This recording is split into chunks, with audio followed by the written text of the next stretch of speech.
میں مختصر عرض کر دیتا ہوں، قاری صاحب کی بھی بیان کر دیں گے تاکہ تھوڑا سا، کیونکہ سال کے بعد پڑھنی ہوتی ہے، ایک دفعہ بتانے سے شاید ذہن میں نہ بیٹھے۔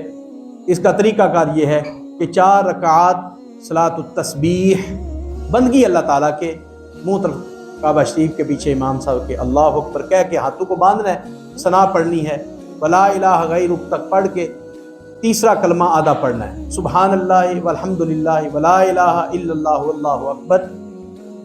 پھر آپ نے پیچھے خاموش ہو جانا ہے، قاری صاحب یعنی اعوذ باللہ پڑھیں گے دل میں، بسم اللہ دل میں پڑھیں گے، الحمد شریف بلند آواز سے پڑھیں گے، آگے کوئی صورت ملائیں گے، اور جب صورت مکمل ہو جائے گی رکوع جانے سے پہلے پھر ہاتھوں کو باندھ کے 10 بار تیسرا کلمہ پڑھیں گے، اور پھر رکوع میں جا کے رکوع کی تسبیح 3 بار سبحان ربی العظیم پڑھ کے 10 بار تیسرا کلمہ، پھر رکوع سے کھڑے ہو کے ہاتھوں کو چھوڑ کے تیسرا کلمہ 10 بار پڑھ کے سبحان ربی الاعلیٰ 3 بار پڑھ کے سجدے کی حالت میں 10 بار تیسرا کلمہ، پھر دونوں سجدوں کے درمیان میں 10 بار تیسرا کلمہ، پھر دوسرے سجدے میں 10 بار تیسرا کلمہ۔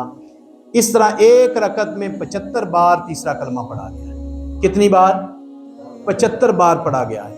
اب دوسری رکعت میں ثنا نہیں پڑھنی، کھڑے ہوتے ہی تیسرا کلمہ شروع کر دینا، اور باقی اسی طرح جگہ جگہ پہ آپ نے تیسرا کلمہ پڑھنا۔ پھر اتحیات بیٹھنا ہے، اتحیات آپ نے مکمل پڑھنی ہے، اتحیات کی شکل میں آپ نے تیسرا کلمہ نہیں پڑھنا۔ پھر تیسری رکعت میں جب کھڑا ہونا ہے تو پھر ثنا پڑھنی ہے، سبحانک اللہم وبحمدک، تیسری رکعت میں ثنا، ولا الہ غیرک تک پڑھ کے پھر تیسرا کلمہ 15 بار۔ تو گویا کہ پہلی میں ثنا پڑھنی ہے اور تیسری میں ثنا پڑھنی ہے، دوسری اور چوتھی میں ثنا نہیں پڑھنی، دوسری اور چوتھی میں ثنا نہیں پڑھنی، یعنی کھڑے ہوتے ہی تیسرا کلمہ شروع کر دینا ہے۔ یہ نماز حضور علیہ الصلوۃ والسلام خود بھی چاہتے ہیں کہ میری امت بار بار پڑھے۔ آج بڑا سنہری موقع ہے، صلاۃ التسبیح یہاں ہوگی، ہر مسجد میں تقریباً ہو رہی ہے۔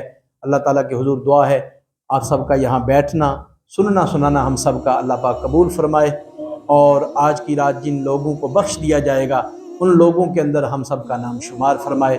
وآخر دعوانا ان الحمد للہ۔